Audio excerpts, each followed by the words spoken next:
Se você assiste a programação nacional da TV Bandeirantes e acompanha o noticiário de todo o país, deve ter visto o caso da juíza Patrícia Lorival Oscioli, que foi morta com 21 tiros em São Gonçalo, no Rio de Janeiro, na última quinta-feira. O caso expõe e suscita a vulnerabilidade dos magistrados em todo o país. Antes de discutir o assunto em uma entrevista aqui nos estúdios e a situação do nosso estado, vamos assistir uma matéria da Band News sobre este caso. Fórum de São Gonçalo, região metropolitana do Rio. Nas paredes, panos pretos. Na entrada, cerca de 100 pessoas amordaçadas pedem a apuração da morte da juíza Patrícia Scioli, assassinada na quinta-feira passada. Isso é muito grave.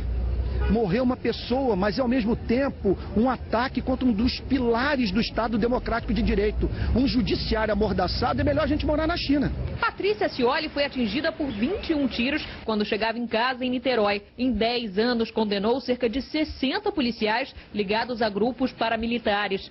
Nesta semana, 7 pessoas seriam julgadas pela magistrada, todas por homicídio qualificado. Com a morte de Patrícia Scioli, 3 juízes vão assumir temporariamente a vara criminal de São Gonçalo. Os nomes vão ser definidos nesta noite em uma reunião aqui no Tribunal de Justiça. A orientação é de que esta força-tarefa julgue primeiro os processos que envolvem grupos paramilitares formados em sua maioria por policiais. Os juízes vão ter, se quiserem, segurança reforçada, mas se ainda assim se sentirem ameaçados, poderão transferir os processos para outras varas criminais. O presidente do Tribunal de Justiça disse ter sido informado que a juíza tinha a segurança de policiais do batalhão de São Gonçalo, o mesmo onde trabalhavam PMs condenados por ela. 8 policiais desse batalhão foram presos ontem. Aparentemente, ela queria ter segurança dos policiais do próprio 7º Batalhão do que a segurança institucional do Poder Judiciário. Mas ela tinha segurança. Já a família da juíza sustenta que ela tinha pedido escolta, mas não foi atendida. Os parentes também lamentam a ausência da Polícia Federal na apuração do caso. Se são policiais que estão sob suspeição e outros policiais investigando, por que não a Polícia Federal está também participando nesse caso, nem que fosse como observadora?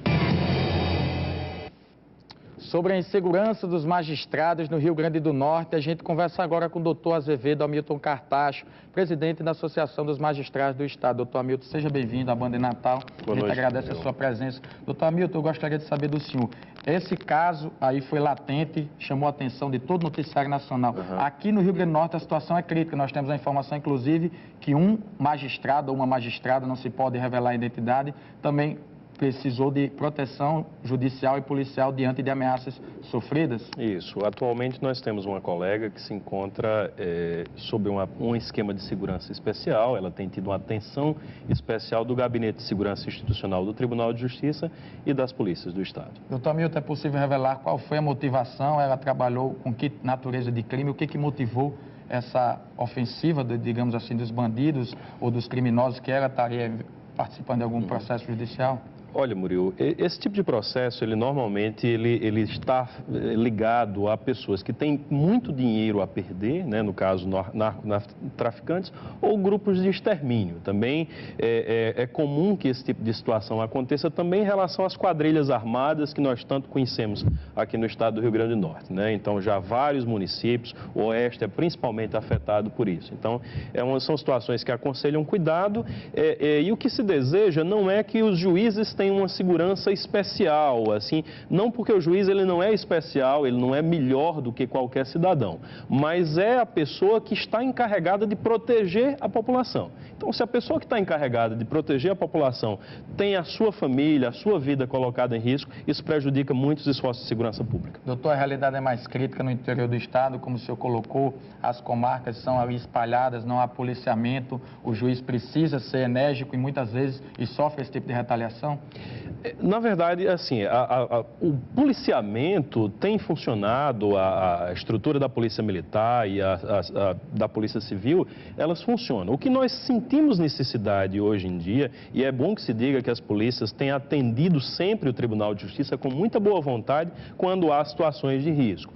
O que nós desejamos hoje é que haja uma profissionalização desses esforços, né? Que exista um departamento encarregado da segurança de juízes, de promotores, porque são essas pessoas que vão fazer o trabalho profissional de punição dos elementos mais perigosos da sociedade. Na visão da Associação dos Magistrados do Rio Grande do Norte, a qual o senhor representa, qual seria o mecanismo, a solução efetiva? Essa iniciativa teria que partir da Secretaria de Segurança Pública do Estado, teria que fornecer esse tipo de aparato para dar suporte ao trabalho de vocês? Olha, é bom que se diga, o Tribunal de Justiça do Estado do Rio Grande do Norte já estava, muito antes desse evento, em fase de elaboração de um plano de segurança para magistrados.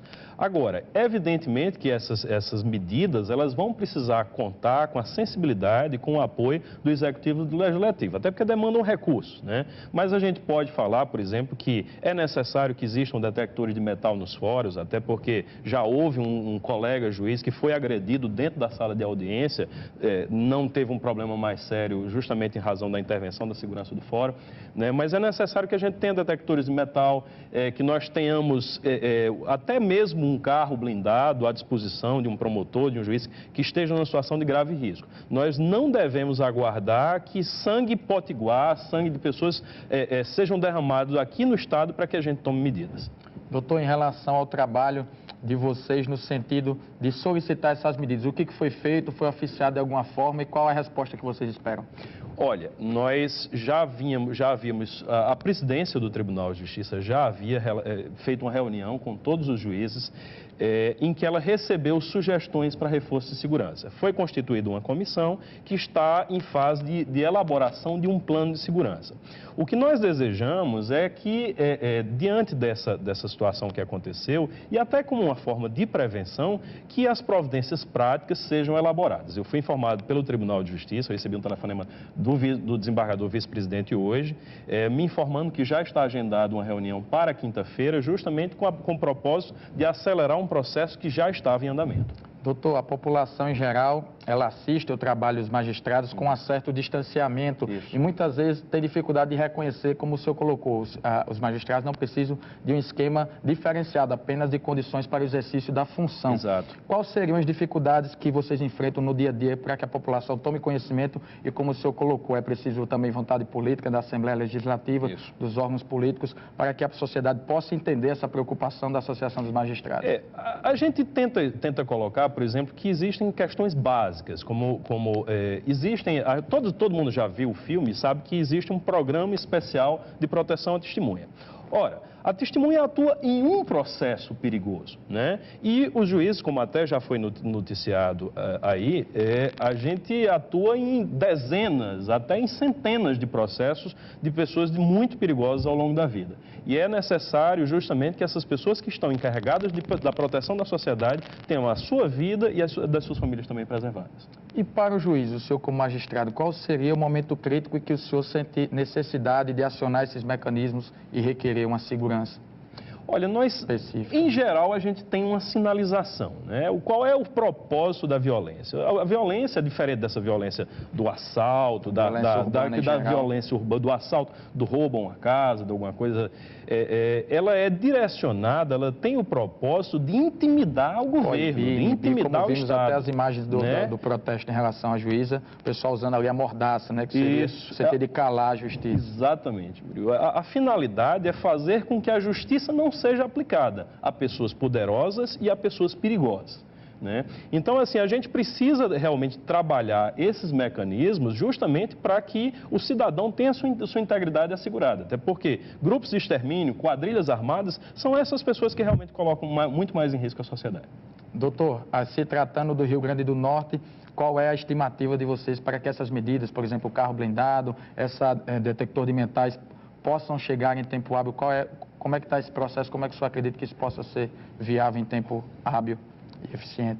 Olha, como eu falei, assim, a gente não pode antecipar um prazo exato, né? Mas o tribunal está concluindo o plano E a partir da definição de quais são os insumos, quais são os recursos materiais que são necessários, o Tribunal de Justiça certamente vai encaminhar isso para a Assembleia o mais rápido possível, para que a gente consiga uma dotação orçamentária específica para isso. A gente aguarde aí para os próximos 1 mês, 2 meses, que tenhamos grandes avanços aqui, até para que nós não tenhamos uma tragédia nossa em Potiguar. Ok, doutor Hamilton Cartacho, muito obrigado pela entrevista. Eu conversei com o presidente da Associação dos Magistrados do Rio Grande do Norte sobre a vulnerabilidade da atuação dos juízes aqui no estado.